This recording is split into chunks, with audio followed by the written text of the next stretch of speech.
बिस्मिल्लाह इन्नल हम्दुलिल्लाह नहमदुहु व नस्तईनुहु व नस्तगफिरुहु व नऊज़ु बिल्लाहि मिन शुरूरि अनफुसिना व मिन सय्यिआति अमालिना मन यहदिल्लाहु फला मुदिल्ल लहु व मन युद्लिल फला हादिय लहु व अशहदु अन ला इलाहा इल्लल्लाह वहदहु ला शरीका लहु व अशहदु अन्ना मुहम्मदन अब्दुहु व रसूलुहु अम्मा बाद फ़इन्न खैरल हदीस किताबुल्लाह व खैरल हदी हदी मुहम्मदिन सल्लल्लाहु अलैहि वसल्लम व शर्रुल उमूरि मुहदसातुहा व कुल्लु मुहदसतिन बिदअह व कुल्लु बिदअतिन दलाला व कुल्लु दालातिन फिन्नार।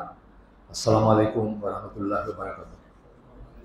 আমরা একটা সিরিজ বলতে তিনটা জুমার খুতবা সেটার ধরে পড়তেছিলাম। আমাদের বিষয়টা ছিল নাওয়াকিদুল ইসলাম বা ইসলাম নষ্ট হয়ে যায় যেসব জিনিসে বা ঈমান নষ্ট হয়ে যায়, ঈমান ভঙ্গকারী বিষয়, সেটা ছিল। আমরা বেশ কয়েকটা পয়েন্ট শেষ করছি, তবুও আমি একটু প্রথমে যে পয়েন্টগুলা শুধু পয়েন্ট ওয়াইজ যে 12টা পয়েন্ট ছিল ঈমান বিনষ্টকারী বিষয়ে, আমরা বলছিলাম যে ঈমান বিনষ্টকারী বিষয় অনেক হতে পারে, কিন্তু এখানে সাধারণত ধরেন আব্দুল আজিজ বিন বাজ ওনার 10টা পয়েন্টে আছে, এই লেখক যিনি উনি 12টা পয়েন্টে বলছেন। সেই পয়েন্টগুলো আমরা বলে দিয়েছিলাম প্রথম দিন, আবার একটু বলবো যাতে সবাই মনে পড়ে। প্রথমটা ছিল কোনো প্রকারে বড় শিরকে লিপ্ত হওয়া। 2 নম্বরটা ছিল আপনার এবং আল্লাহর মাঝখানে কাউকে মধ্যস্থতাকারী মনে করা। এগুলো মনে করলে মানে এটা করলে আপনার ঈমান নষ্ট হয়ে যাবে, ইসলাম থেকে বের হয়ে যাবেন আপনি।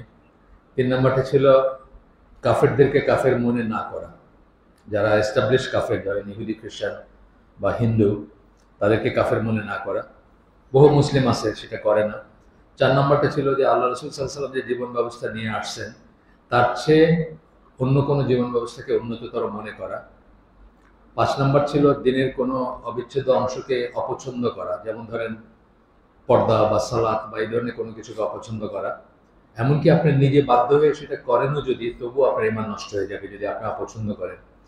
6 নম্বর ছিল দিনের ব্যাপার নিয়ে হাসি ঠাট্টা করা, বিদ্রূপ করা। 7 নম্বর ছিল আপনার জাদু টোনা তন্ত্র মন্ত্র এই ধরনের কিছুতে লিপ্ত হওয়া, নিজে করা অথবা এটা করানোর জন্য কারো কাছে যাওয়া। 8 নম্বর ছিল মুসলমানদের এগেন্সে কাফেরদের পক্ষ অবলম্বন করা বা তাদের প্রতি আনুগত্য থাকা। 9 নম্বর ছিল এই কথা মনে করা যে কোনো মানুষের শরীয়ত পালন না করলেও চলে, কোনো মানুষ শরীয়তের ঊর্ধ্বে, এটা মনে করলে আপনার ঈমান নষ্ট হয়ে যাবে। 10 নম্বর ছিল দিন থেকে মুখ ফিরে নেওয়া, না শিখে এবং না প্র্যাকটিস করে। 11 নম্বর ছিল আপনার দিনের কোনো অবিচ্ছেদ্য অংশকে অস্বীকার করা, যেমন সুন্নাহকে অস্বীকার করা, উদাহরণ। 12 নম্বর ছিল সালাত পরিত্যাগ করা। এই ছিল লিস্টটা। আমরা আসলে 4 নম্বরটা শুরু করছিলাম। 4 নম্বরটা একটু ডিটেলস এবং 4 নম্বরটা একটু বড়, ডিটেলস এবং একটু বড় করে করা এবং খুব ইম্পর্টেন্ট। তো এখানে একটা জিনিস বলার আছে যে যখন আমরা বলি যে ইসলাম থেকে কেউ বের হয়ে গেছে বা ঈমান নষ্ট হয়ে গেছে বা ইসলাম নষ্ট হয়ে গেছে, তার এটার মানে এটা না যে তার সবকিছু সে ছেড়ে দিয়েছে, তা না। কিন্তু সে হয়তো নামাজ, রোজা, হজ, যাকাত সবই করতেছে, কিন্তু এমন একটা বিশ্বাস পোষণ করে অথবা এমন একটা কাজ করছে, সাধারণত বিশ্বাসের জন্যই হয়। মানুষ ভুল বিশ্বাসের জন্য ইসলাম থেকে বের হয়ে যায়, সাধারণত এক্সেপশন আছে।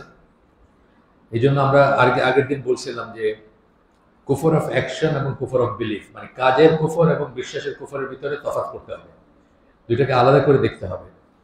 সাধারণত কোন একজন মানুষ একটা কাজ, কুফরের একটা কাজ করলে বা একটা কথা বললেই সে কাফের হয়ে যায় না, তার উপরে হুজ্জত কায়েম করতে হয়। সে হয়তো জানে না, তার হয়তো আপনার অজ্ঞতা সেই ব্যাপারে আছে, তাকে মানে বোঝাইতে হবে, দলিল দেখাইতে হবে, দলিল বলতে হবে বা ডেকে নিয়ে বোঝাইতে হবে, তওবা করতে বলতে হবে। তারপরে যদি সে ইনসিস্টেন্টলি কিছু করে তখন অন্য কথা। প্রথম কথা হচ্ছে যে কাউকে কাফের বলা, সম্বোধন করা বা ট্যাগ লাগানোটা আমাদের দায়িত্ব না, আমাদের কর্তব্য না, আমাদের কাজ না। এটা হচ্ছে রাষ্ট্রযন্ত্রের কাজ অথবা মুজতাহিদ আলেম যারা তাদের কাজ, মুফতি যারা তাদের কাজ, বড় বড় যারা তাদের কাজ, আমাদের কাজ না এটা। আর একজন মানুষ কুফরের একটা কথা বললেই, কুফর এর একটা কাজ করলেই সে কাফের হয়ে যায় না। এটা দলিল আসছে, সুন্নাত থেকে আসছে দুটা দলিল আমি জানি এখানে বলছিলাম কিনা আমার মনে নেই।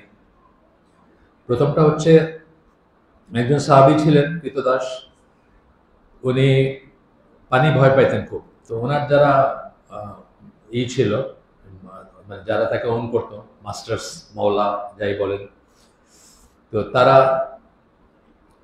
যারা তার মালিক আর কি, সোজা কথা, তারা তাকে ভয় দেখাইছে যে তাকে পানিতে চুবায় মারবে যদি উনি ইসলাম অস্বীকার না করেন। তো উনি ভয় পেয়ে অস্বীকার করছে। তারপরে আল্লাহ রসুলের কাছে আসছে, আসে বলছে আমার তো ইমান নাই। আল্লাহ রসুল বলছেন যে তুমি, মানে আমি এরকম এরকম করছি বা এরকম বলছি, আমার তো ইমান নাই। তখন আল্লাহ রসুল বলছেন তোমার ভিতরে কি ইমান ছিল কিনা, অন্তরে ছিল কিনা? তুমি বলছেন হ্যাঁ, অন্তরে তুমি 100% ছিল। তাহলে তোমার কোনো সমস্যা নেই, তুমি তো একটা বিশেষ পরিস্থিতিতে প্রাণের ভয়ে বলছো, আবারও যদি তোমাকে ওইরকম অত্যাচার করে তুমি আবারও একই কথা বলবা।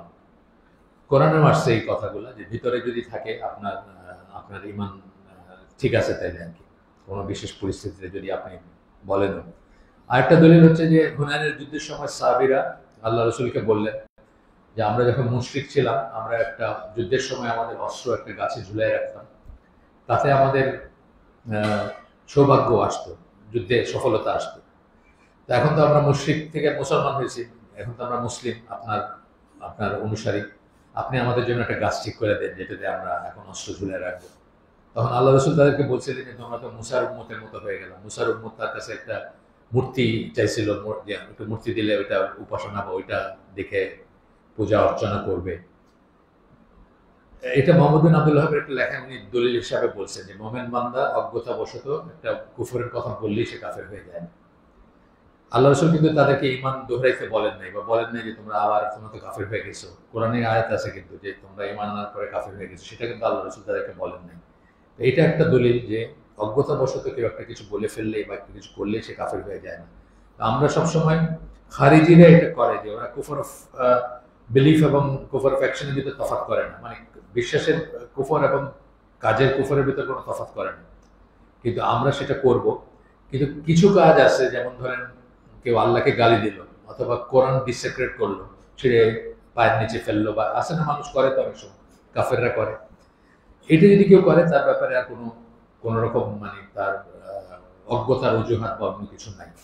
কিন্তু এছাড়া অনেক সময় দেখা যায় যে একজন মানুষ একটা কথা বলে ফেলতেছে, কিন্তু সে জানে না এটা পরিণতি কি বা এটা কেমন।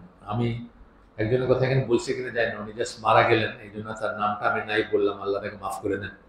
তো 2008 সালের ইলেকশনের আগে তাকে টেলিভিশনে বা কোনো মিডিয়াতে জিজ্ঞেস করছে, যে ইলেকশন সম্বন্ধে জিজ্ঞেস করছে, তার আগে আগে জামাতের কেউ বোধহয় বলছেন যে ওনারা সৎ লোকের শাসন চান, আল্লাহর আইন চান, ইত্যাদি ইত্যাদি।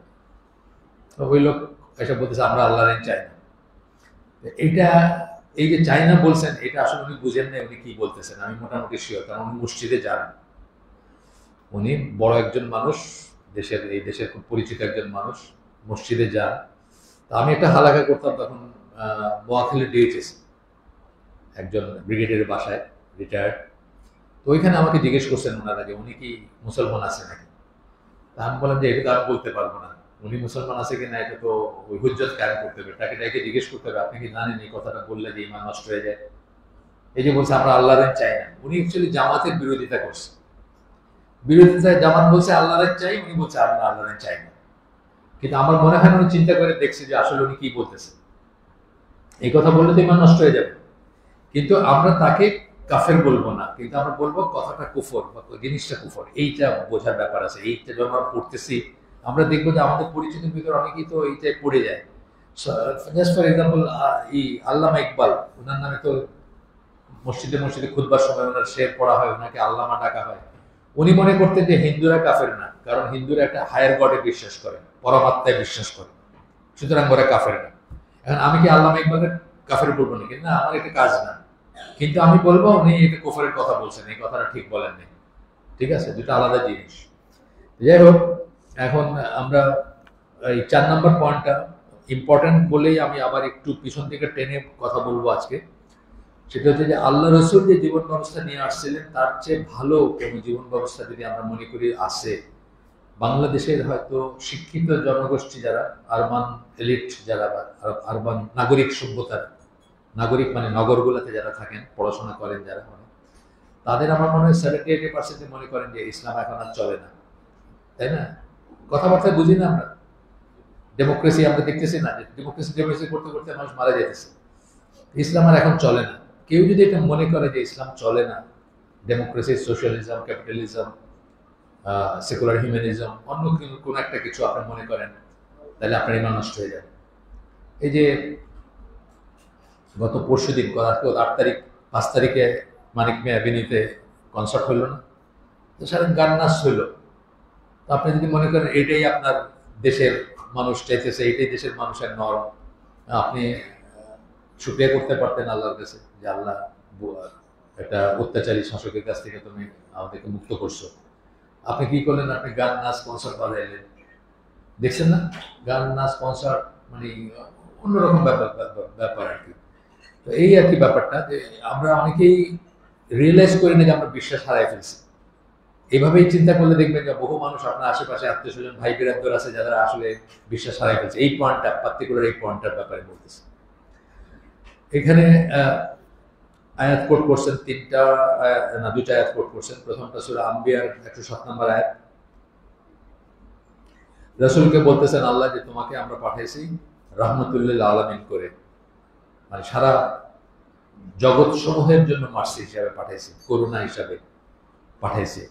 তার মানে আল্লাহ রসুলকে সাথে যে জীবন ব্যবস্থা দিচ্ছেন এটা জগৎ সমূহের জন্য প্রযোজ্য, সবার জন্য প্রযোজ্য। তারপরে বলতেছেন যে সূরা মায়েদার 3 নম্বর আয়াতে আল্লাহ, এগুলো আমরা কতদিন একটু টাচ করছিলাম, সেখান থেকে একটু রয়ে গেছিল, এই জন্য ওখান থেকে পড়তেছি। তো এরপরে বলতেছেন সূরা মায়েদার 3 নম্বর আয়াত, যেখানে আল্লাহ বলতেছেন যে আজকের দিনে আমি তোমাদের জন্য তোমাদের দিনকে পরিপূর্ণ করে দিলাম, পারফেক্ট করে দিলাম, কমপ্লিট করে দিলাম।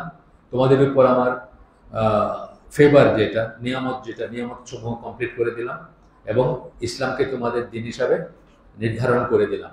এই দিনের পরে পৃথিবীতে, আমরা গতদিনও বলছিলাম, পৃথিবীতে মানে দুইটা দিন আছে, দিন আল ইসলাম, দিন আল কুফর, আর মাঝখানে কিছু নাই। আপনি হয় কাফের নয় মুসলিম, বোঝার ব্যাপার আছে।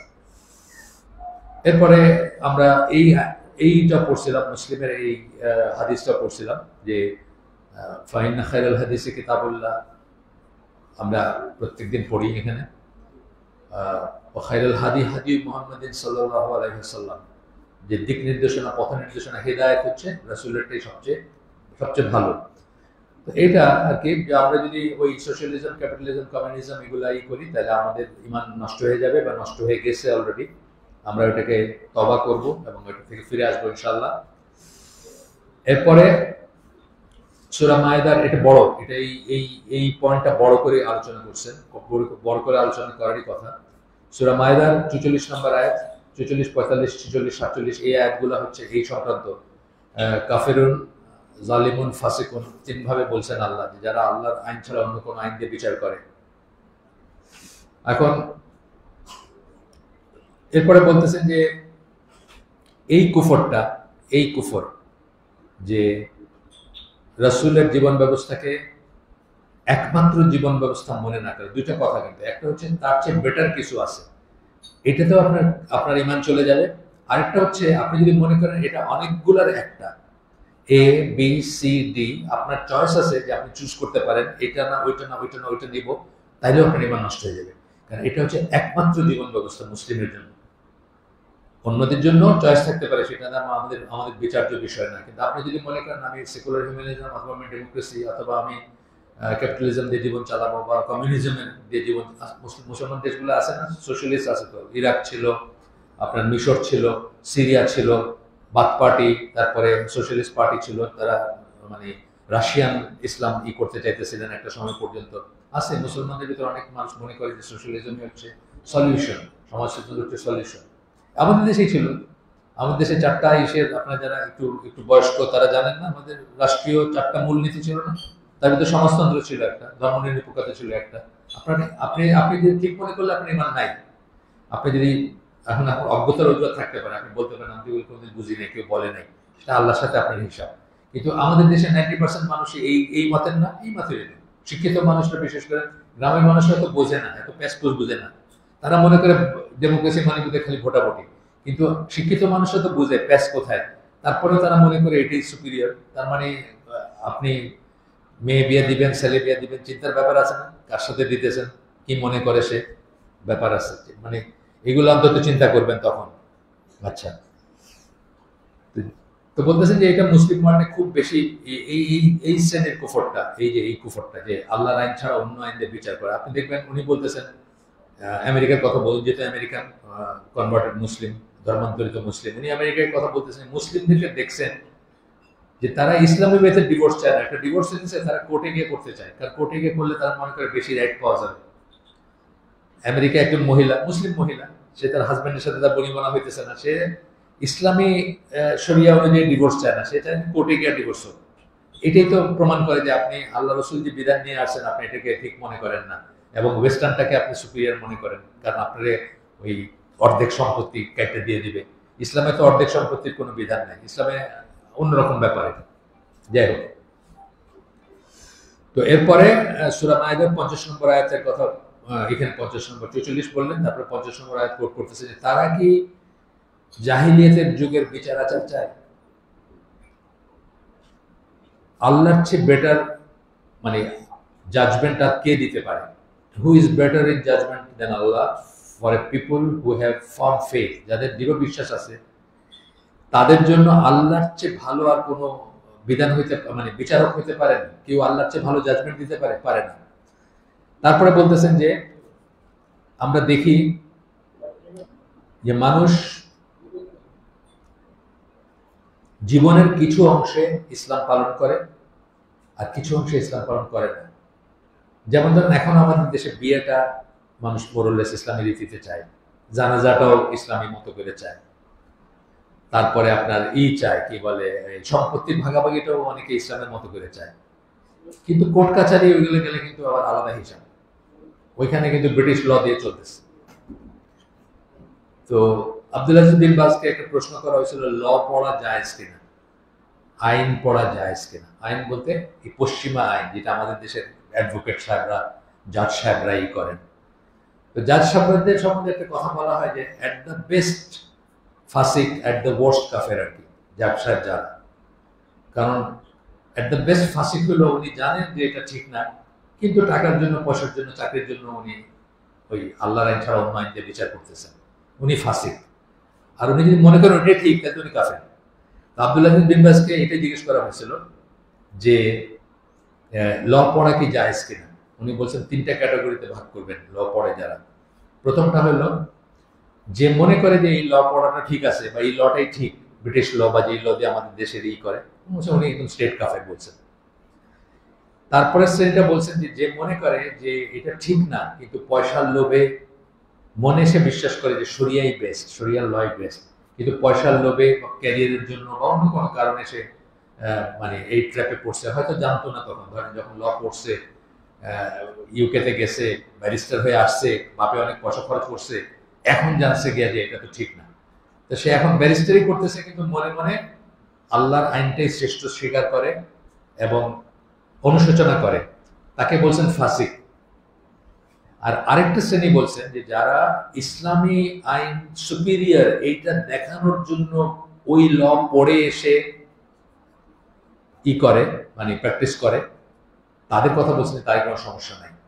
বা কোনো একটা প্রয়োজনের ল পড়ে, যেমন ধরেন ফ্রান্সে আমি একটা ফতোয়া দেখছি, ফ্রান্সে ওই ডিপোর্ট করে দিবে কোন একজন ইসেকে, আপনার কোন একজন মুসলিমকে তার দেশে ফেরত পাঠাই দিবে, এবং দেশে ফেরত পাঠায় তার মুশকিল আছে, ওইখানে তার পলিটিক্যাল সমস্যা আছে, তাকে হয়তো মারবে বা জেলে পাঠাবে এরকম।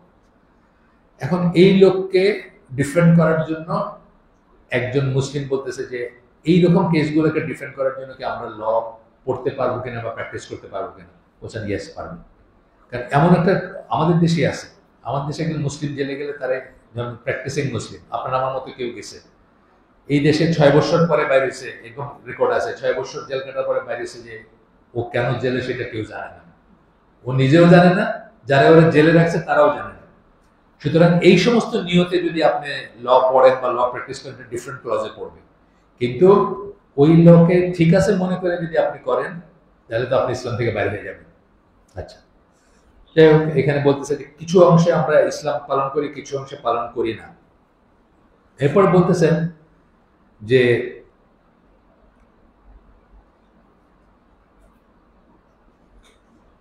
আপনার যখন কোনো ডিসপিউট হয় মুসলমানদের জন্য, তখন তারা ইসলাম অনুযায়ী সেটার সলিউশন চায় না। এখনো কিন্তু গ্রামে আছে জিনিসটা, সালিশ বলে না, এটা কিন্তু খুব ইসলামিক জিনিস। হয়তো কিছুটা কিছুটা পলিউটেড হয়ে গেছে, কিছুটা কারাপ্টেড হয়ে গেছে। অনেক সময় সালিশে যারা বসে তারা হয়তো মুখ দেখা বড় লোকের পক্ষে দেয়, অথবা কিছু একটা পাবে, প্রাপ্তির কথা বলে, কিন্তু আসলে এটা কিন্তু খুব সুন্দর একটা সিস্টেম ছিল। আমি আমার জীবদ্দশায় দেখছি, আমার নানির বাড়িতে ওইখানে মসজিদে দেখছি জুম্মার দিনের পরে বিচার আচার আসতো, এই কোন একটা আইল ঠেলা অথবা গাছ কেটে ফেলছে বা কিছু একটা পেটি জিনিস সব, এগুলো কিন্তু এই যে কোর্টের কাছে যাওয়ার টেন্ডেন্সিটাই ইসলামিক না। এইসব কোর্টে যাওয়ার টেন্ডেন্সিটাই ইসলামিক না। আমরা কি করব?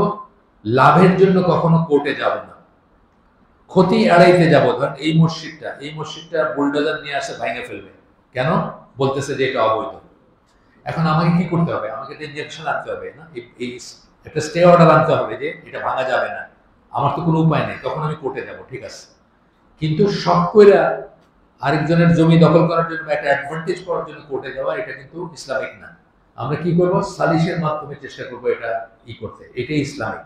তো আমি নিজে দেখছি আমার নানির বাড়ির মসজিদে সিলেটে এই বিচার নিয়ে আসতেছে, মুরব্বীরা বসছে, তারা একটা সলিউশন করে আসতেছে, সবাই মানতে বাধ্য, সবাই মেনে নিচ্ছে, এটাই ইসলামিক ছিল।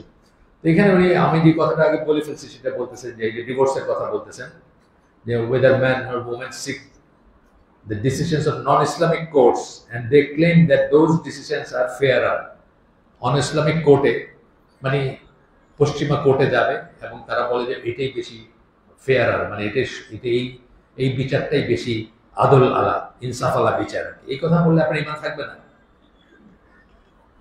আচ্ছা, তো এই যে বললে যে কতকটা জিনিসে ইমান, কতকটা জিনিসে আমরা ইসলাম পালন করবো আর কতটা জিনিসে করবো না, এটার উদাহরণ হচ্ছে যেমন পলিটিক্সের ব্যাপারটা।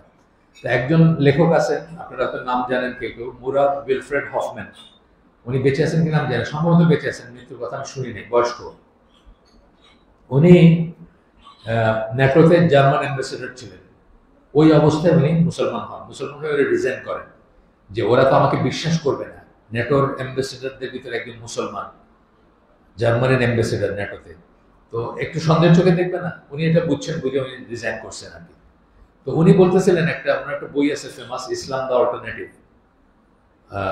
তো ওই বইটাতে উনি বলতেছেন যে আমাদের ইমানটা ওভারকোটের মতো কিছু না, যে আমরা পার্লামেন্টে ঢোকার আগে বাইরে রেখে ঢুকলাম, আবার পার্লামেন্টের বাইরে হওয়ার সময় পয়রা বাইরে হলাম। ওই শীতের দেশে করে কি, ওই ক্লোক রুম থাকে ওদের, কোন একটা অডিটোরিয়ামে যাওয়ার আগে ওই বাইরে কোট টোটিগুলো রেখে দিয়ে যায়, ভিতরে তো গরম আছে বা হিটার আছে, আবার বাইরে হওয়ার সময় পয়রা বাইরে হয়। তো বলে যে আমাদের ইমানটা এরকম কিছু না যে পার্লামেন্টে ঢোকার আগে বাইরে রেখে ভিতরে গেলাম, ইচ্ছা মতো আইন প্রণয়ন করলাম, আল্লাহর আইনের এগেনস্ট আইন বানাইলাম, তারপরে বাইরের সময় আবার ইমানটা পয়রা নিয়ে বাইরে হলাম। এটা করা যাবে না, বাইরেও ইমান থাকতে হবে, ভিতরেও ইমান থাকতে হবে। এটা হচ্ছে আর কি, মানে টোটাল পুরা ইসলামটাকে ধারণ করতে এবং পালন করতে হবে। এরপরে উনি এখানে সূরা নিসা ৬০ নম্বর আয়াত কোট করতেছেন, বলতেছেন, তুমি কি তাদের দেখছো যারা বলে যে তারা বিশ্বাস করে, মানে তোমার কাছে যা পাঠানো হয়েছে সেটাতে বিশ্বাস করে, অর্থাৎ কোরআন বা ওয়াহিতে বিশ্বাস করে, রাসূলের ওয়াহিতে বিশ্বাস করে, রাসূলের কাছে যে ওয়াহি আসছে, and that which was sent down before you, তোমার আগে যা পাঠানো হয়েছে অর্থাৎ আগের কিতাবগুলোতে বিশ্বাস করে, and they wish to go for judgment, তারা তারপরে বিচারের জন্য যায়, টু ফলস জাজেস, কাদের কাছে যায়? আপনার যারা আল্লাহর আইন দিয়ে বিচার করে না তাদের কাছে যাইতে চায় তারা বিচারের জন্য। while they have been ordered to reject them, অথচ আল্লাহ তাদেরকে বলছেন যে যারা আল্লাহর আইন ছাড়া অন্য আইন দিয়ে বিচার করে তাদেরকে রিজেক্ট করতে বলছেন, তাদেরকে পরিত্যাগ করতে বলছেন। বাট শয়তান wishes to lead them far astray, শয়তান তাদেরকে পথভ্রষ্ট করতে চায়। এইটা এই দলিলগুলো সব দিয়েছেন এইটার আন্ডারে। এরপরে কথাগুলো খুব ইম্পর্টেন্ট, বলতেছেন যে নিজের ভিতরে আপনি একটু তাকায় দেখবেন এবং নিশ্চিত হওয়ার চেষ্টা করবেন যে প্রতিটি ক্ষেত্রে জীবনের আপনি আল্লাহর জাজমেন্টটা অ্যাকসেপ্ট করেন কি না। মিউজিক হারামের ব্যাপারে করেন কিনা? নাচতে গেছেন, ওইখানে লক্ষ লক্ষ মানুষ গেছে না, মিউজিক দিয়ে সেলিব্রেট করছে 1 বছর পূর্তি। মিউজিক হারামের ব্যাপারে আল্লাহর বিধান মানেন কিনা? সিনেমা হারামের ব্যাপারে মানেন কিনা? প্রত্যেকটা ক্ষেত্রে আপনি নিজের ভিতরে তাকায় দেখবেন যে আপনি সবকটাই মানেন কিনা, আল্লাহর বিধান মানেন কিনা, এটা বলতেছেন। এবং আপনি কি এটার ফিল করেন কিনা যে এইটাই সবচেয়ে ভালো উপায়, এইটাই সবচেয়ে ভালো। বহু মুসলমান আছে বলছে যে অন্ধকার যুগে, আপনি বলছিলেন গতদিন, ফতোয়ার এগেনস্টে একজন বিচারপতি রায় দিয়েছিলেন।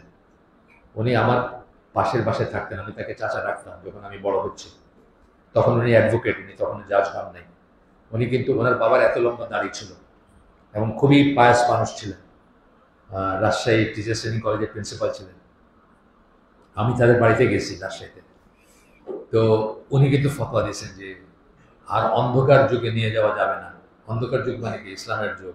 ফতোয়া দেওয়া যাবে না। ফতোয়ার এগেনস্টে দিচ্ছেন, সরি ফতোয়া দেন নাই, ফতোয়ার এগেনস্টে রুলিং দিচ্ছেন। নাম করা আপনার ফতোয়ার বই আছে এটার উপর। এই কথাগুলো বলতেছেন আর কি, যে জীবনের সব ক্ষেত্রে আপনি কি আল্লাহর বিধানগুলোকে ঠিক মনে করে কিনা। তারপরে বলছেন weather it be marital life, বিবাহিত জীবনের ব্যাপারে। ওই যে বললাম ডিভোর্সের জন্য আপনি অন্য কোর্টে যান। বিজনেস লাইফ থেকে আল্লাহর বিধানকে আপনি ঠিক মনে করেন না। 99% মানুষ এই দেশে সুদের সাথে সম্পৃক্ত না। হ্যাঁ, আপনার ডক্টর ইউনূস হোসেন কি করে 67 লক্ষ মানুষকে নিজের মায়ের সাথে জিনা করার চেয়েও খারাপ যে পাপ, সেটার সাথে সম্পৃক্ত করছেন। এটাই হলো তার চমৎকার হওয়ার আর কি, মানে তার চমৎকৃত হওয়ার তার প্রতি আর কি। মানে আমাদের ইসলামপন্থীরা তাকে ফুলের তোড়া দিয়ে জানাইছে যখন উনি নোবেল প্রাইজ পাইছেন। আমাদের দেশের মুখ্য ইসলামপন্থী দলের মানুষজন ফুলের তোড়া নিয়ে গেছে তাকে বাঙালি বীর সন্তান বলে এই করার জন্য। তার কাজটা কি? কোনো মুসলমান পারে এই কাজের জন্য তাকে ফুলের তোড়া দিতে পারে না। সোশ্যাল লাইফ, সামাজিক জীবনে আপনি দেখেন এই ঢাকাবাসী যে কটা বিয়ের দাওয়াতে যায় তার 99 না, মানে 199% হচ্ছে সব মানে হারাম আয়োজন বিয়ের, তাই না? ফ্রি মিক্সিং, স্টেজে বোটারে বসায় রাখছে, সবাই গিয়ে দেখে যেতেছে আমার সুন্দর হয়েছে, খুব ভালো হয়েছে, পারলে একটা জিজ্ঞেস করতেছে কিছু কথা। অথচ উচিত ছিল যে আগে সে অ্যাভেলেবল হইলেও আজকের দিনের পরে সে কারোর জন্য দুনিয়া অ্যাভেলেবল না, তাই না? আগে ধরেন তাকে একটা বিয়ার প্রস্তাব কেউ দিতে পারতো, আজকের দিনের পরে তার কেউ দিতে পারবে না। উচিত ছিল আরো বেশি কনজারভেটিভ হওয়ার, কিন্তু সবাইকে দেখে যাচ্ছে, হ্যাঁ বউ ভালো হয়েছে দেখছি। এই বলতেছি যে marital life, business life, social life, এটা হলো সোশ্যাল বললাম, বিয়ে শাদী।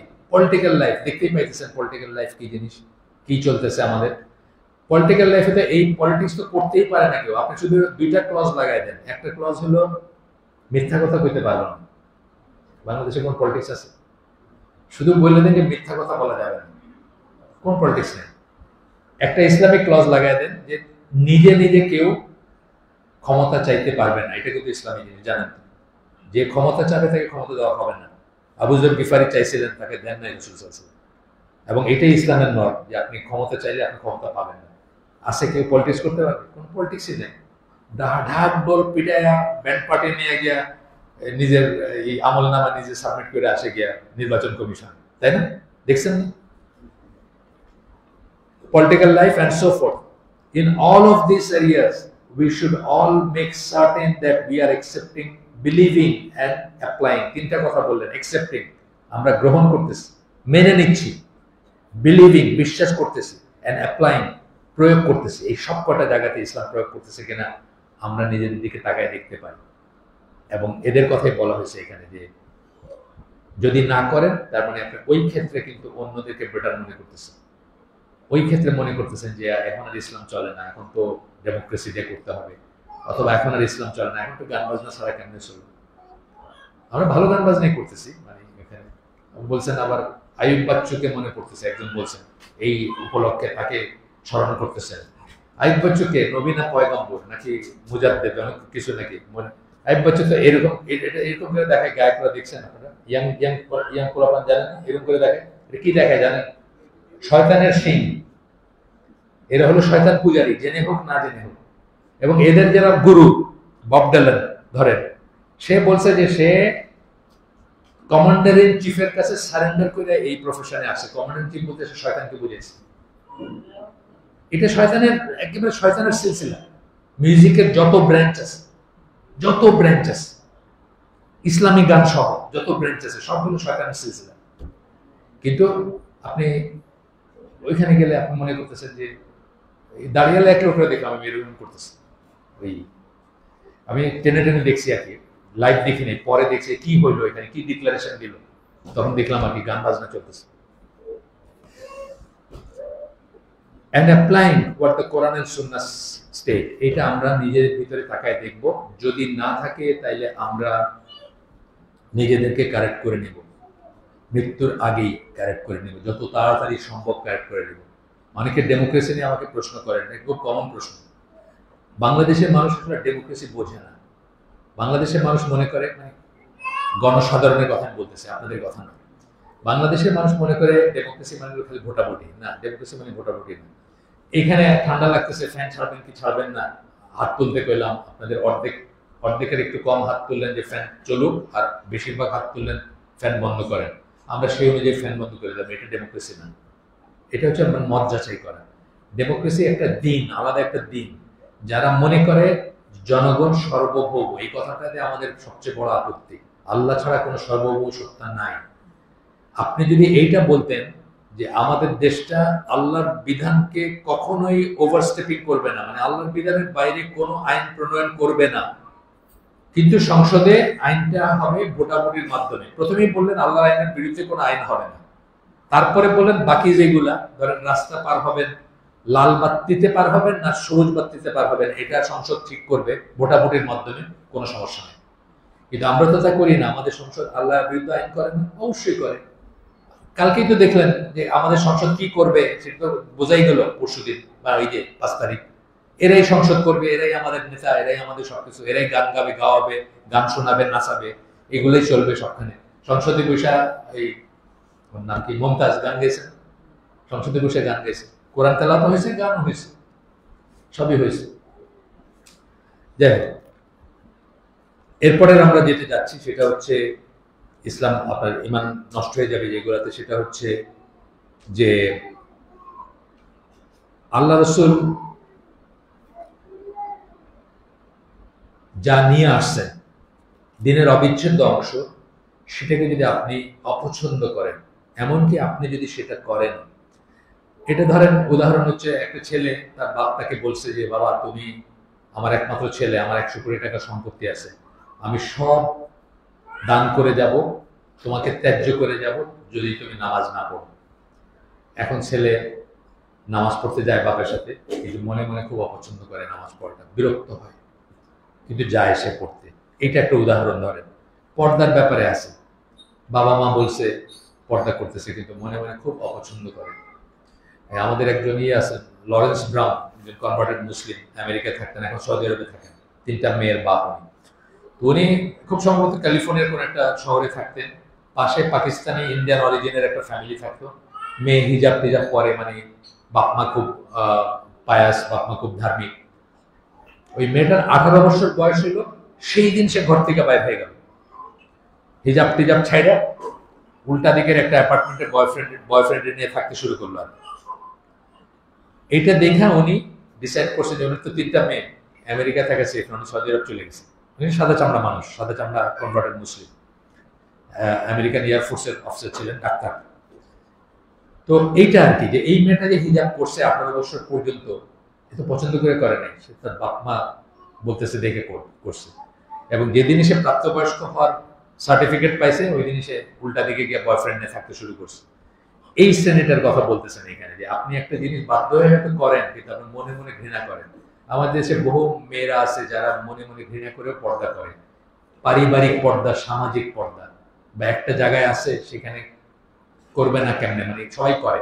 ইভেন হিন্দুদের আমি শুনছি, আমার সাথে জাহাজে হিমাচলের একটা সেকেন্ড ইঞ্জিনিয়ার ছিল রমেশ কৌশল, ওর বউ ওই বোম্বেতে থাকে, যখন শ্বশুর বাড়ি যায় তখন নাকি চাদর করে যায়, মানে এটা ওদের অভ্যাস হয়ে গেছে। মুসলমানদের সাথে ছিল, যে যে কমিউনিটিতে তার শ্বশুর বাড়ি সেটা মুসলমানদের সাথে ছিল, ওইখানে হিন্দুরা পর্দা করে, তো সে তো আর এটা বিশ্বাস করে না, সে একটা অভ্যাস মতো একটা কিছু করে যায়। এটা আর কি বলতেছেন এখানে। এখানে সূরা মুহাম্মদ 8 নম্বর 9 নম্বর আয়াত কোট করতেছেন,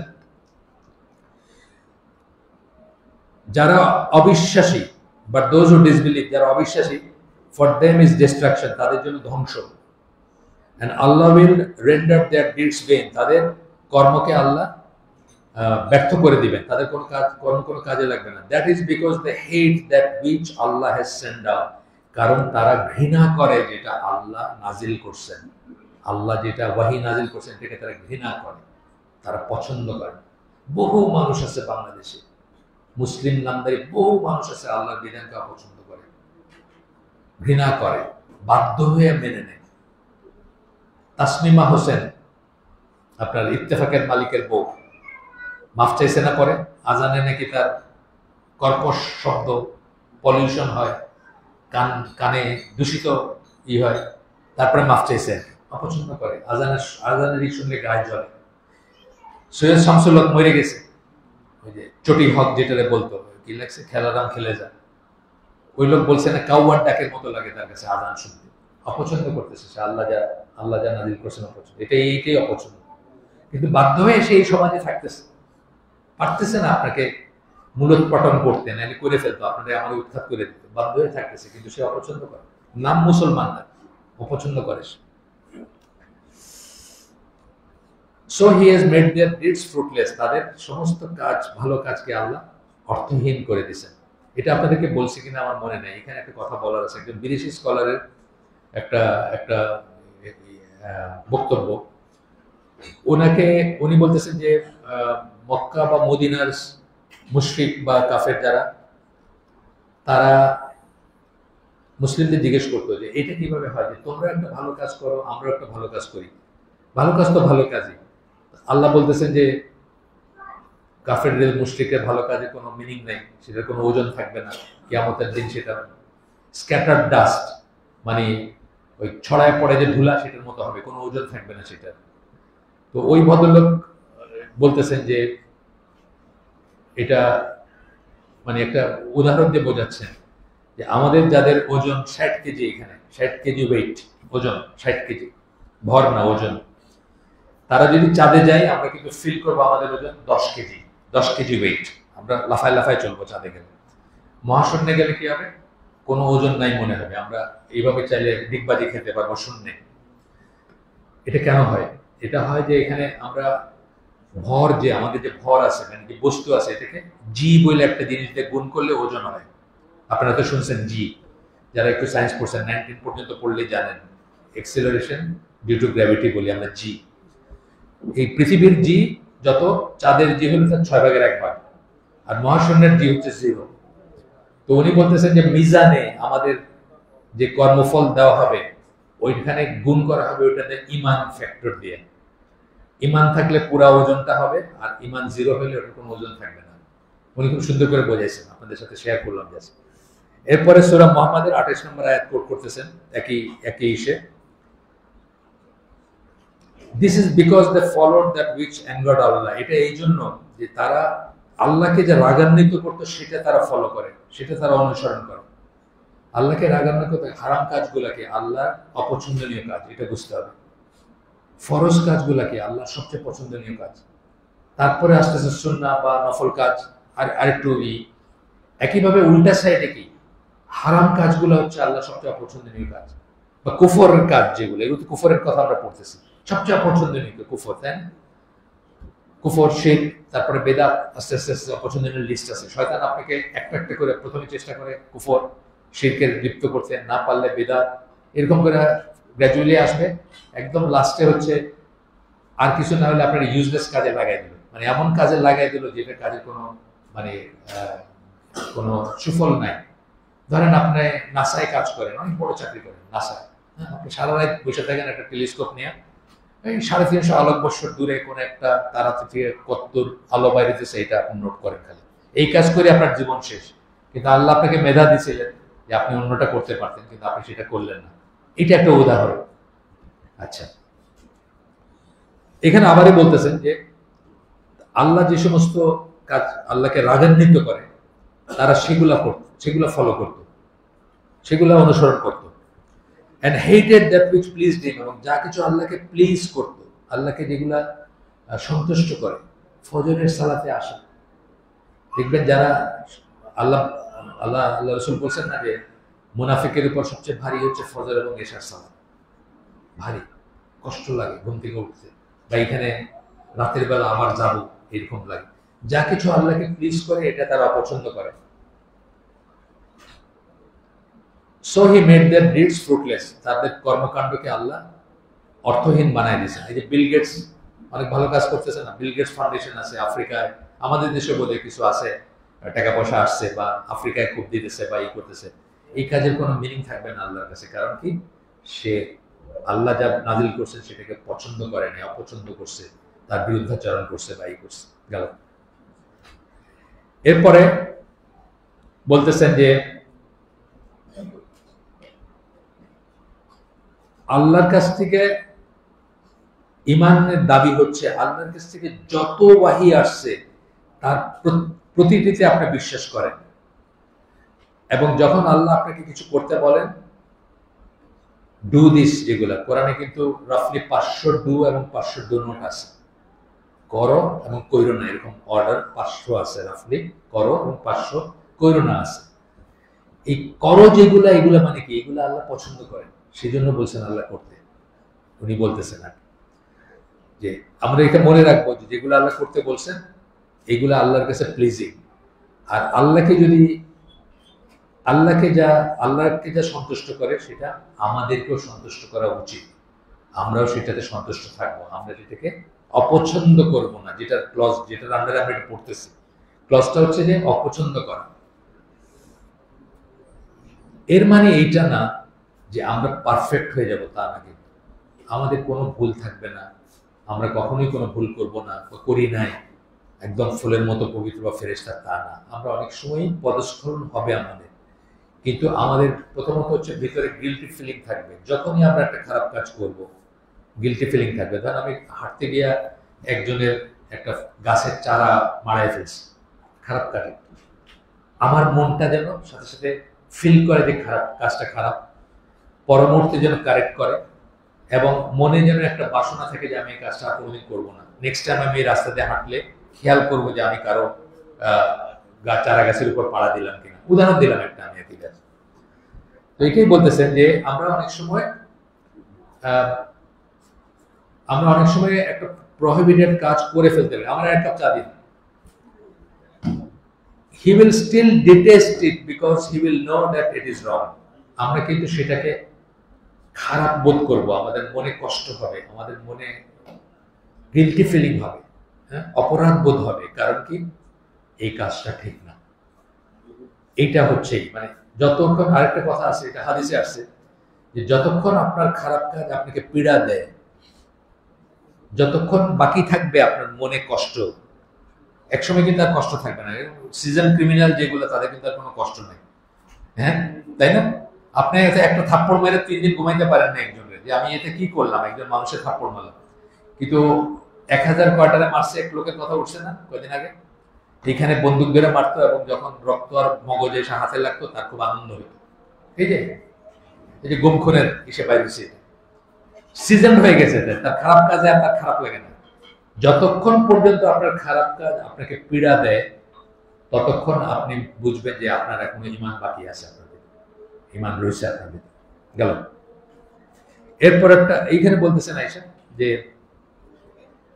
এক্সাম্পল দিতেছেন কিছু, মানে আমি মাঝখান থেকে অনেক স্কিপ করে করে পড়তেছি। আমি যখন পড়ি, দেখেন আপনি যে হাইলাইটেড অংশটা শুধু পড়ি, মাঝখানে গুলা পড়ি না, যেগুলো বিশেষ মনে করি সেগুলো পড়ি না, তো শেষ হবে না কোনোদিন। এখানে এসে বলতেছেন যে কমন এক্সাম্পল বলতেছেন পলিজিনি। পলিজিনি হচ্ছে একজন পুরুষের একাধিক বিয়ে করা। এটার কথা বলতেছেন যে অলমোস্ট 99% বোনরা এটাকে ঘৃণা করেন। একটা জিনিস হচ্ছে যে আপনার হাজবেন্ড কাউকে বিয়ে করে নিয়ে আসছে, আপনার পছন্দ হবে না, এটা ঠিক আছে, আপনি জেলাস ফিল করবেন, এটাও ঠিক আছে। কিন্তু বিধানটাকে ঘৃণা করা, এটা তো একেবারে সরাসরি এই পর্যায়ে পড়ে। এই জন্য বোনদের আমি বলি সবসময় যে এই একটা ব্যাপারে কেয়ারফুল থাকবেন। আল্লাহর বিধানকে কোয়েশ্চেন করবেন না, চ্যালেঞ্জ করবেন না। আল্লাহর বিধানকে মনে করবেন যে এইটাই ঠিক, এই উইজডম আমাদের নাই, আল্লাহদের উইজডম সেটা আমাদের নাই, আমরা বুঝি না। আপনার পার্সোনালি খারাপ লাগতে পারে, ঈর্ষা যেটাকে আমরা বলি, এটা মুমিনুল মুমিনদেরও লাগছে, সেটাতে দোষের কিছু নেই। কিন্তু বিধানটাকে অপছন্দ করবেন না, বুঝবেন যে এই বিধানটাই শ্রেষ্ঠ এবং এই বিধানটার পেছনে অনেক উইজডম আছে যেটা আপনার মাথায় ধরে না।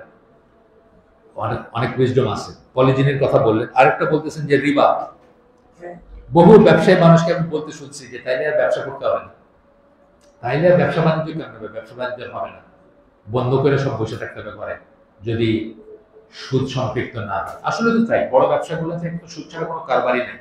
এই যে বড় বড় পাজেরও দেখতেছেন না, দেখে মনে হয়তো কষ্ট লাগে যে আপনার গায়ে ফুস করে কাদা ছিটায় দিয়ে একটা বিশাল পাজেরো 4000 সিসির গাড়ি চলে গেল, পাজেরো বা কি বলে ল্যান্ড ক্রুজার প্রাডো, আফসোস করেন না, কারণ এই প্রত্যেকটার ভিতরে অলমোস্ট মানে মানে কি বলবো মানে এক্সেপশন ছাড়া অলমোস্ট সবার সাথে সুদ সম্পৃক্ততা আছে। সুতরাং আফসোস করেন না, এটা আপনাকে আল্লাহ বাঁচাই দিয়েছেন, ওই ওই পাজেরো বা প্রাডো চালাচ্ছেন না, বাঁচাই দিয়েছেন। চিনি দিচ্ছে তো এবার? হ্যাঁ, ঠিক আছে। তো এই হচ্ছে ব্যাপার যে রিবার কথা বলতেছেন, যে আপনি গিয়ে ব্যবসায়ী পল্লীতে যান, গিয়ে বলেন যে ভাই এটা কি পাগল হয়ে গেছেন নাকি, ব্যবসা সব বন্ধ করে বসে থাকতে হবে, এইটা একটা বলতেছেন উনি। উনি ড্রাইভিং লাইসেন্স পর্যন্ত নিতেন না, কারণ ড্রাইভিং লাইসেন্স সাথে ঘুরে ফিরে ওই ইন্স্যুরেন্স কি কি রিবারই আছে, ড্রাইভিং লাইসেন্স নিতেন না। আমেরিকা থেকে ড্রাইভিং লাইসেন্স না নেওয়া, গাড়ি না চালানো, বুঝতেছেন কি ব্যাপার, মানে এতই শক্ত। আমাদের দেশের ব্যাপারটা অনেকটা ওইরকম, মানে শ্বাস নেওয়ার মতো আর কি ব্যাপার, রিবা ছাড়া শ্বাস নেওয়াটা কষ্টকর। নিজে যদি সরাসরি সুদ নাওই করেন, কিন্তু সুদের ব্যাপারের সাথে তো সম্পৃক্ত আসেনি, উপায় নেই না থেকে। ফর এক্সাম্পল, এটা যদি জাপান থেকে আইসা থাকে, এটার সাথে সুদেরই আছে, হয়তো আমি রেসপন্সিবল না, ঠিক আছে, কিন্তু আছে না এভরিওয়্যার। দেখবেন আপনি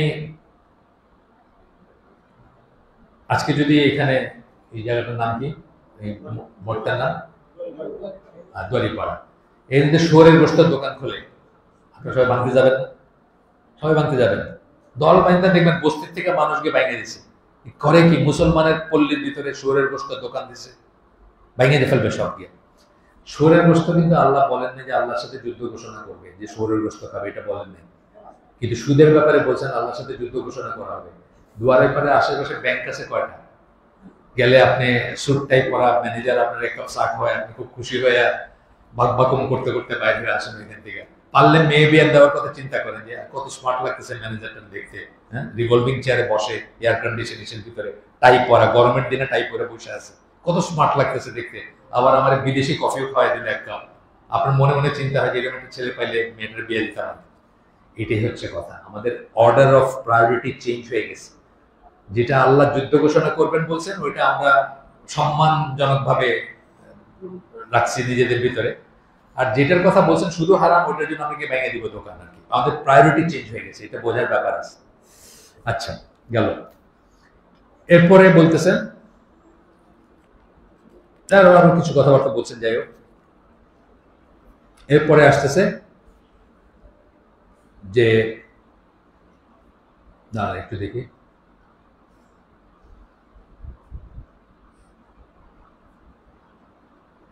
আচ্ছা, যে কোনো দিনের প্রতিষ্ঠিত ব্যাপারকে নিয়ে হাসি ঠাট্টা করা, এটা করে কিন্তু আমাদের দেশে। ধরেন আমি ইন্দোনেশিয়ান মালয়েশিয়ানদের দেখছেন, এখানে 3-4 গেছে দাড়ি হয়, তা আমার দাড়ি ওইরকম বলবো, দেখ ছাগলের মতো লাগতেছে। এটা কিন্তু ছোট্ট জিনিস, কিন্তু এটা অনেক চিন্তার ব্যাপার আছে। বোরখা পইরা যারা চলে তাদেরকে সেকুলার যারা, তারা এই করে না, বোরখার নিচে খামটান আছে, মনের পর্দা আসল পর্দা, কত রকম ঠাট্টা করে। এই ঠাট্টা করলে আপনার ইমান নষ্ট হয়ে যাবে, খুব সাবধান। কিন্তু রাসূল সাল্লাল্লাহু আলাইহি ওয়াসাল্লাম একটা কিছু নিয়ে ঠাট্টা করে, বা এই সেপ্টেম্বর 11 পরে আমি শুনছি মুসলমানদের বলতে শুনছি,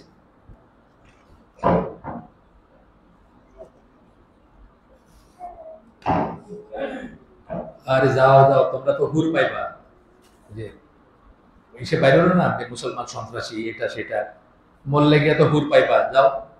মানে একজন একজন ঠাট্টা করে বলতেছে। এই হুর পাওয়াটা কি ঠাট্টার ব্যাপার? এটা আল্লাহর বাদা।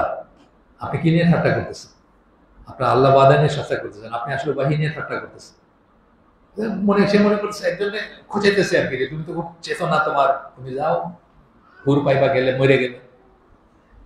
আমি বলতেছি না যে যাওয়াটা কারেক্ট, কিন্তু উনি ঠাট্টা করতেছেন কি নিয়ে, হুর পাওয়া নিয়ে ঠাট্টা করতেছেন। উনি বলতে পারতেন যে দেখো, এই অঠিক জিহাদে গিয়া প্রাণটা বেগরে হারায় না, কারণ এটাতে শহীদ হইতে পারবা না, এটা বলতে পারতেন, ঠিক আছে।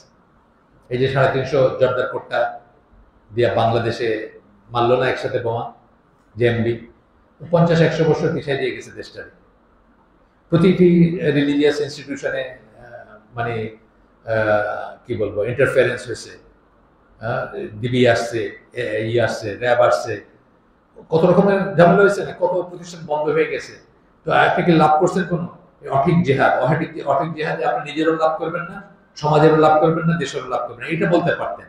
কিন্তু এটা না বলে বলতেছেন কি, যাও হুর পাইবা তো গেলে, মানে আল্লাহর একটা ওয়াদাকে ঠাট্টা করতেছে, বোঝার ব্যাপার আছে। সূরা তাওবার 65-66 নম্বর আয়াত আসতেছে। এটার ব্যাকগ্রাউন্ড হচ্ছে তাবুকের এক্সপেডিশন, তাবুকের সময়, তাবুকের যে যুদ্ধ, মানে মেইন যেটার জন্য গেছিলেন ওই যুদ্ধটা হয় নাই, কিন্তু অনেক টিডিএস একটা জার্নি ছিল, যাওয়া আসা অনেক দূর ছিল, গরম ছিল খুব। তো সাহাবীরা কোন এক জায়গায় বসে রেস্ট নিতেছেন, গ্রুপ গ্রুপ, গুচ্ছ গুচ্ছ। একটা গুচ্ছের ভিতরে একজন বসছেন, তো ওরা ওই কোরআনের আয়াত নাজিল নিয়ে বলতেছেন, কার কার ইমান বাড়ছে, মানে লাইটলি কথা বলতেছেন আর কি, ঠাট্টা করতেছেন, কার ইমান বাড়ছে বা কি হয়েছে। একজন সাহাবী উঠে দাঁড়ায় বলছেন, আমি তোমাদের এইসব কথা শুনবো না, আমি রাসূলকে গিয়ে বলতেছি যে তোমরা এইসব নিয়ে হাসি ঠাট্টা করতেছো, কি নিয়ে? কোরআনের আয়াত নিয়ে, এটাতে কার ইমান বাড়ছে দেখি তো। ওই রকম কথা অনেকটা, হুর পাই, কে হুর পাইতে যাইতে সেই মার্কের কথা। তা আল্লাহ রসুলের কাছে উনি যাইতে যাইতে আল্লাহ তাকে রসুলকে জানাই দিছেন যে এইবার এরকম একটা ঘটনা হচ্ছে, এই আয়াত নাজিল হয়েছে তখন, এই উপলক্ষে আর কি এই আয়াত নাজিল হয়েছে। ইফ ইউ আস্ক দেম, তুমি যে তাদের জিজ্ঞেস করো, তারা বলবে we were only talking idly and joking, মানে আমরা একটু হালকা কথাবার্তা বলতেছিলাম। মানে টায়ার্ড হলে মানুষ বসে না, যে একটা চা খাইতেছে, একটা হালকা গাল গপ্প করতেছে, এরকম করতেছিলাম। তারপরে আল্লাহ বলতেছেন, বলো তোমরা কি আল্লাহ তার আয়াত সমূহ নাকি তার রাসূল কাকে নিয়ে ঠাট্টা করতেছিলেন, কাকে নিয়ে ঠাট্টা মশকরা করতেছিলেন? তারপরে বলতেছেন, make no excuse, you have disbelieved after you had believed, তোমরা ঈমান আনার পরে কাফের হয়ে গেছো। কঠিন কথা না? আমরাও কিন্তু বহু মজলিসে বসি যেখানে ইসলামকে নিয়ে কটাক্ষ করা হয়, শিল্পকলা একাডেমিতে বলেন, অথবা কোন একটা আতলামের জায়গা আছে না কিছু, যেখানে ইসলামকে নিয়ে একটা কটাক্ষ করা, ওখানে বসবেন নাকি? এখানে যারা শুনছেন, বসেছিলেন, তাদেরকে ইনক্লুড করা হয়েছে এই কাফেরের ভিতরে, বুঝছেন তো? মানে বলছেন যারা, তাদের না, শুধু যারা চুপ করে বসে শুনছেন তাদেরকে ইনক্লুড করা হয়েছে। সুতরাং এরকম কোন মজলিসে যাবেন না, প্রোটেস্ট করবেন না, তোমরা বন্ধ না করলে আমি গেলাম, আমি তোমাদের সাথে বসবো। এটা হচ্ছে কারেক্ট অ্যাকশন আর কি। বহু জায়গায় করা হয় এইসব নিয়ে, বহু জায়গায় আপনার এইসব নিয়ে কথা বলা হয়। এই যে আমাদের নারী কমিশন কি সব হয়েছে না, এখানে কি নিয়ে কথা হয়, এইসব জায়গায় কি নিয়ে কটাক্ষ করা হচ্ছে, আছে না জিনিসগুলা? আমরা সবাই বেশ্যা বুঝে নিব হিস্সা, মিছিল করছে না, রাস্তায় মিছিল করছে, বেশ্যাদের ফেভারে মিছিল করছে। এই জায়গায় আপনি বসতে পারেন? আপনারা তো দায়িত্ব নিয়ে গেছে, আপনি সেক্রেটারি বা আপনি একজন কিছু, আপনি ইউনিভার্সিটির পিএইচডি করার টিচার, আপনি প্রধান অতিথি, কিন্তু আপনার সামনে এইসব কথা বলতেছে, আপনি কিছু আসবেন না, এসে বসবো না। যেখানে আল্লাহ আল্লাহ রসুলের বিরোধিতা করা হয়, আমি বসবো না, বা ওয়াহির বিরোধিতা করা হয়, ইসলামের বিরোধিতা করে আমি বসবো না।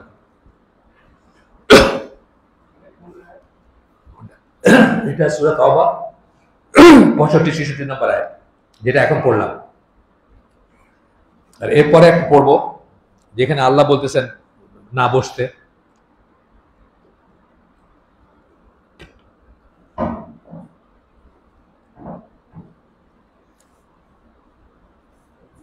এটা হচ্ছে নিসার 160 নম্বর আয়াত, 140।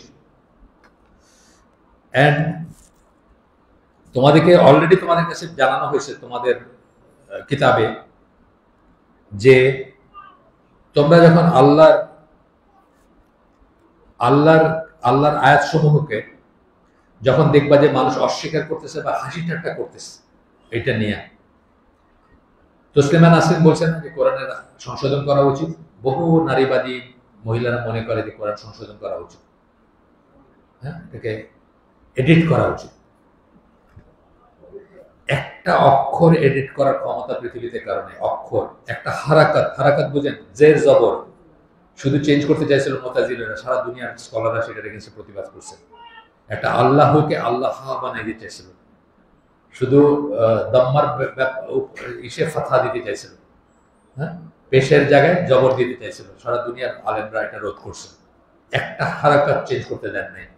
সেখানে আমাদের দেশে বহু মানুষ আছে তারা মনে করে যে কোরআনের এই বিধানগুলা একটু এখন এই যে এখন চলতেছে, এই যে আবার প্রসঙ্গটা আসছে যে ছেলে 2 টাকা পাইলে মেয়ে মানে 1 টাকা কেন পাবে, মেয়েও 2 টাকা পাবে, আবার আসছে প্রসঙ্গটা। এটা কি, এটা আল্লাহ কারেকশন করে না? অবশ্যই কারেকশন করে।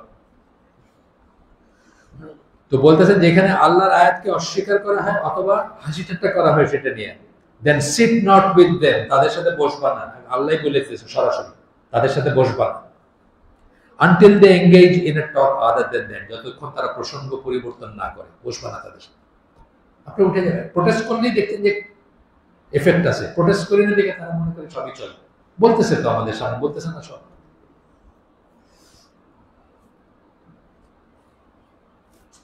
তারপরে বলতেছেন আপনি যদি তাদের সাথে থাকেন, ব্র্যাকেটে বলছেন এটা, certainly in that case you would be like them, আপনি তাদের একজন হবেন।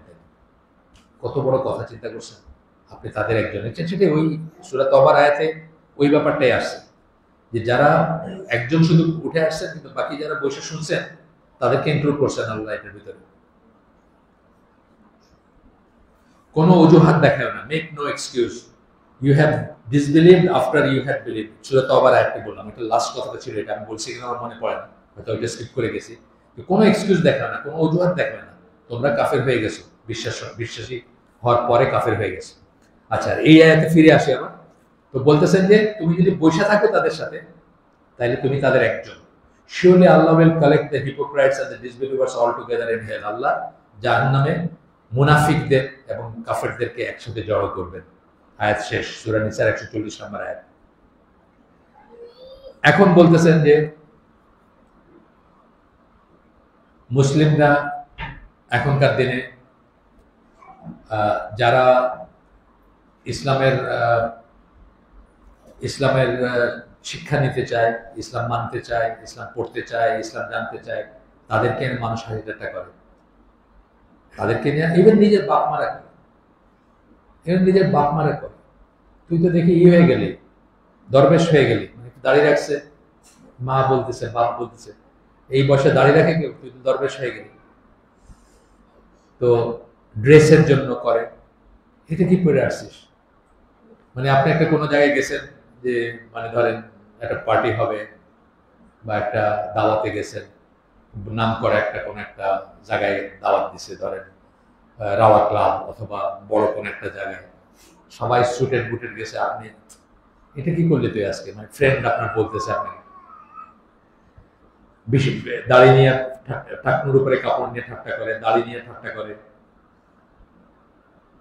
এরপরে মুসলিম যারা কাজের ক্ষেত্রে থেকে, এটা ঠিক যে কাজের হিসাব বুঝাই দিবেন আপনি। আপনি যদি বলেন যে 8 ঘন্টা চাকরি করবেন কোনো প্রতিষ্ঠানে, আপনি 8 ঘন্টার হিসাব বুঝাই দিবেন তাকে, কিন্তু আপনি তো অবশ্যই আজান করলেন, মসজিদে যাবেন। এখন এই যে যাওয়ার ব্যাপারটা আছে, এটা নিয়ে ঠাট্টা করে হাসি করে বা আপনার দোষ ধরে। তারপরে যারা সুদ খায় না তাদের নিয়ে করে, তাদের নিয়ে হাসি ঠাট্টা করে, যে কি বোকা দেখো, তার পয়সাটা তো ডিপ্লেট করে যাচ্ছে, পোকায় খায়া ফেলার মতো করে ইনফ্লেশন খায়া ফেলতেছে পয়সাটা, কিন্তু সে এমনি নিয়ে বসে আছে আর কি। কত বছর আগে আল্লাহ বলছেন এটা নিয়ে এখন বসে আছে যে না ব্যাংকে রাখবে না টাকা বা সুদে রাখবে না টাকা, ইত্যাদি জিনিসগুলো উনি করছেন। এরপরে সূরা মুতাফফিফিন, যে অনেক অনেক অনেক বড় আয়াত, অনেক কটা আয়াত করছেন, আমি শুধু শেষের টুকু পড়বো ইনশাআল্লাহ। 29, 30, 31, 32, 33, 34, 35, 36 এই কটা আয়াত একসাথে বলছেন। আমি শুধু শেষের টুকু পড়তেছি যে দুনিয়াতে বিশ্বাসীদের দেখে কাফেররা, মুশরিকরা হাসি ঠাট্টা করত, বাট দিস ডে, আজকের দিনে আল্লাহ বলতেছেন, শেষের অংশটা পড়তেছে, those who believe will laugh at the disbelievers, যারা বিশ্বাসী তারা অবিশ্বাসীদের দেখে হাসবে আজকে। মানে আল্লাহ যেটা বলছেন ওটাই ঠিক, দেখো আজকে, তাই না? দুনিয়াতে তারা হাসতো, দুনিয়াকে তারা আপনার হিজাব, আপনার নিকাব, আপনার দাড়ি, আপনার টাকার উপরে কাপড় পরা, আপনার জব্বা, এগুলোর হাসি ঠাট্টা করছে। আজকের দিনে বিশ্বাসীরা হাসবে তাদের নিয়ে। অন থ্রোনস, উঁচু উঁচু আসনে বসে থাকবে, সিংহাসনের মতো আসনে বসে থাকবে। লুকিং এট অল থিংস, সব তাকায় তাকায় দেখবে ওখান থেকে। Are not the disbelievers paid fully for what they use to do. অবিশ্বাসীরা কি তাদের হিসাব বুঝে পাইছে না? মানে আজকের দিনে তাদের যে পরিণতি সেটার কথা বলতেছেন। গেল আজকে এটা এটা শেষ হয়ে গেছে আজকে আমার। আরেকটা না বললেন? হ্যাঁ, তাহলে আজান দিবেন না? আচ্ছা, ঠিক আছে। 7 নাম্বারটা হচ্ছে কোন রকমের তন্ত্র মন্ত্র জাদু টোনা। জাদু যে আছে, কালো জাদু আছে, জাদু আছে, এটা আমরা বিশ্বাস করি। বান মারা, তারপরে আরো অনেক কিছু করে না মানুষ, বিশ্বাস করি আমরা। কিন্তু আল্লাহ রসুলকে কিন্তু করার চেষ্টা করছি, কিন্তু নিজেরা ওইটা করব না এবং ওইটার কাউকে দিয়ে করাবো না। যেমন চানখারপুল চিনেন তো সবাই, চানখারপুলের ওইদিকে ছিল, এখন আছে বোধহয়, বাটি পড়া, লাঠি পড়া, আয়না পড়া। আপনার কিছু একটা চুরি হয়ে গেছে, আপনার কাছে গেছেন যে আমার একটু ভাই দেখায় দিন তো কে চুরিটা করছে। এই সমস্ত মোস্ট অফ বেশিরভাগ জিনিসই দেখবেন শিরক এবং কুফরে পড়তে, এই সমস্ত এইগুলো এই যে করেন তারা, যে ট্রিটমেন্টগুলো করেন। একটু আগে আমাদের কথা হইতেছিল রুকিয়া নিয়ে। রুকিয়া কিন্তু অনেক সময় মানুষের ইমার্জেন্সি হয়ে যায়, মানুষ পারে না, মানে ধৈর্য ধারণ করতে পারে না যে আচ্ছা দেখি একটু সইয়াকে যা কাউকে খুঁজি, পাট করে চলে যাবে কারো কাছে, এবং গিয়া কিন্তু নিজেরও ইমান হারাবে, ওই লোক তো আর ইমান হারা কাজই করতেছে। এই যে জিন ভূত নিয়ে যখন করবে, যেমন আমি একটা উদাহরণ দিই আপনাকে। কেউ যদি আপনাকে, আপনি রুকিয়ার জন্য গেছেন, আপনাকে মায়ের নাম জিজ্ঞেস করেন, ওখান থেকে বাইরে চলে আসবেন। মায়ের নাম জিজ্ঞেস করে যখন ওই জিন ভূতের করতে যায়, জিনের করতে যায়। ঢাকার একজন সালাফি আলেম আছেন, উনি সিলেটে আমি একজনের কাছে পাঠিয়েছিলাম, মাদ্রাসার টিচার। উনি নাম বললে চিনবে, নাম বললাম না তার। তো উনি গিয়ে ওই সিলেটে যার কাছে গেছে গিয়ে মায়ের নাম জিজ্ঞেস করছে। আমি তো খুব অ্যালার্ম হয়ে গেছি। পরে ওনার সাথে কথা বলছে যে হ্যাঁ আমার ভুল হয়েছে, আমি তো ভুল জানতাম, আমি শুধরাই নিয়েছি, আমি একটু করি না। তো এইরকম সাবধান হওয়ার ব্যাপার আছে। এই জন্য রুকিয়াটা একদম ডেফিনেটলি যা জানেন যে এরা সই শুদ্ধ এই মতে করে, তার কাছে যাবেন, নাহলে যাবেন না। যদি ইমার্জেন্সিও হয়, কখনো ইমার্জেন্সি হয়ে যায়। হ্যাঁ, একটা মেয়েরা ধরে রাখতে পারতেছে না, করে দূরে বাইরে যেতে যেতেছে, জিনে ধরছে, আপনার তখন আর সেন্স কাজ করে না। এরকম হয় অনেক সময়। কিন্তু এটার জন্য আপনার খোঁজ খবর রাখবেন, কারা আছেন সই শুদ্ধ ইসের আছেন, নাই যে তারা, তাদের কাছে যাবেন, বা তাদের প্রথমে সেলফ রুকিয়া ট্রাই করবেন, নিজের ট্রাই করবেন। আর আমি দেখি যে সকাল সন্ধ্যার দোয়া ঠিক মতো করলে, টয়লেটের করলে, পবিত্রতার এইগুলো রাখলে, সন্ধ্যার সময় যখন সানসেট, সেই সময় বাইরে না থাকলে, কতগুলো নিয়ম মাইনে চললে কিন্তু আপনার, আমি তো দেখি না যারা এগুলো মাইনে চললে তাদের কোনো সমস্যা হয় না। বা এই যে সূরা বাকারার শেষ 2 আয়াত, সেটা, এই সমস্ত জিনিসগুলো যারা করেন, আয়াতুল কুরসি, তাদের তো সমস্যা হয়তো আমি দেখি না, কিন্তু তারপরেও ব্যাপারটা অনেক সময় ইমার্জেন্সি হয়ে যায়। তো এইটা একটু খেয়াল রাখবেন যে যারা এই সমস্ত করে তাদের কাছে যাবেন না ইনশাআল্লাহ। এবং এর সাথে সাথে আসতেছে ভবিষ্যৎ গণনা। এইখানে কিন্তু আমরা অনেকেই ধরা, আমরা অনেকেই এই রাশির বই কিনে, রাশি ফুলের বই কিনে, বৎসরের শুরুতে বের হয় আপনার কি রাশি, আপনার জন্মদিন কবে, এই অনুযায়ী বই থাকে, সেই বইগুলা কিনি। এবং দেখি আমরা আজকের দিনটি কেমন যাবে, আপনারা দেখছেন পেপারে থাকে। আমরা অনেক সময় এটা কৌতূহল করে পড়ি যে আচ্ছা আমি বিশ্বাস করি না, ঠিক আছে, ওটা আমার একটু দেখি তো কি লেখছে আজকে। 40 দিনের এবাদত কবুল হবে না আপনার, 40 days, যদি কৌতূহল বশত। আর বিশ্বাস করলে তো আপনি ইসলাম থেকে বাইরে হয়ে গেলেন। শুধু কৌতূহল বশত পড়লে 40 দিনের এবাদত কবুল হবে না। সুতরাং এটা থেকে বেঁচে থাকবেন ইনশাআল্লাহ। এটাও এটার ভিতরে আসছে একই জিনিসে, যে আপনার কি বলে, আপনার ভবিষ্যৎ কেমন যাবে। অ্যাস্ট্রোলজি, পামিস্ট্রি দুইটাই। একটা হচ্ছে হাত দেখা, পামিস্ট্রি। অ্যাস্ট্রোলজি হচ্ছে তারা হিসাব করে রাখি, কি সব করে সেগুলা। এছাড়াও আছে নিউমারোলজি, আছে আর একটা, এই ধরনের অনেক ট্র্যাপ আছে। ইয়াং বয়সে অনেকের মনে হয় যে আচ্ছা দেখি না একটু কি আছে, আমার কি আছে, আমার কি আছে। বিদেশিরা কিন্তু ওরা কিন্তু আল্লাহ বিশ্বাস করে না, কিন্তু এগুলো বিশ্বাস করে কাফেররা আর কি। চাইনিজরা ধরেন, চাইনিজরা তো কোনো ফর্মে কিছুতে বিশ্বাস করে না, এগুলো বিশ্বাস করে ঠিকই। চাইনিজ হরস্কোপ আছে আলাদা, সেগুলোর আলাদা হিসাব আছে। ওই আমাদের এখানে যেমন তুলা রাশি, ওই কি বলে কন্যা রাশি, এরকম তাদের আছে কি সাপ, তারপরে শিপ মানে এই ড্রাগন, এইসবের নামে নামে আছে, ওইসবের নাম দিয়ে তাদের রাশিগুলো, ঘোড়ার নামে আছে বা আছে। তো এইগুলোর কাছে পেটে যাবেন না ইনশাল্লাহ। এটা 7 নাম্বারটা গেল। 8 নাম্বারটা খুব সিরিয়াস, এটা শুরু করি আমরা, এই 4 মিনিট আছে, 40-এ আমরা শেষ করে দিব। শুরু করি এটা। এটা হচ্ছে যে মুসলমানের এগেনস্টে কাফেরদের প্রতি আনুগত্য যদি থাকে আপনার, তাহলে আপনার ঈমান নষ্ট হয়ে যাবে। মুসলমানের এগেনস্টে বা কাফেরদের সাপোর্ট করলে, কাফেরদের প্রতি আনুগত্য থাকলে, বা আপনার আনুগত্য যদি ওইখানে থাকে, বাংলাদেশের বহু মানুষের আছে না, এই যে শুনতেছেন রয়ের কাছে বিক্রি করছে আমাদের দেশকে, আমাদের দিয়ে দিছে, আমাদের ইনফরমেশন দিছে, ইন্ডিয়ানে তো কাফের, এতে সন্দেহের কোনো অবকাশ নাই, তাই না? তাদের কাছে যে তাদের আনুগত্য হচ্ছে ওইখানে, তাদের প্রতি আনুগত্য, নিজের দেশের প্রতি না, নিজের ধর্মের প্রতি না, নিজের দিনের প্রতি না, নিজের নেশন মানে মুসলিমদের প্রতি না, তাদের আনুগত্য হচ্ছে ওইখানে। তাদের স্বার্থের জন্য তারা কাজ করে, তাদেরকে আমাদের সব গোপন নথিগুলো দিয়ে দিছে, তাদের হয়ে তারা মানুষকে অত্যাচার করছে, মারছে, ধরছে, যা করছে। এটা হচ্ছে এই শ্রেণীতে পড়ে যে মুসলিমদের এগেনস্টে কাফেরের প্রতি আপনার আনুগত্য।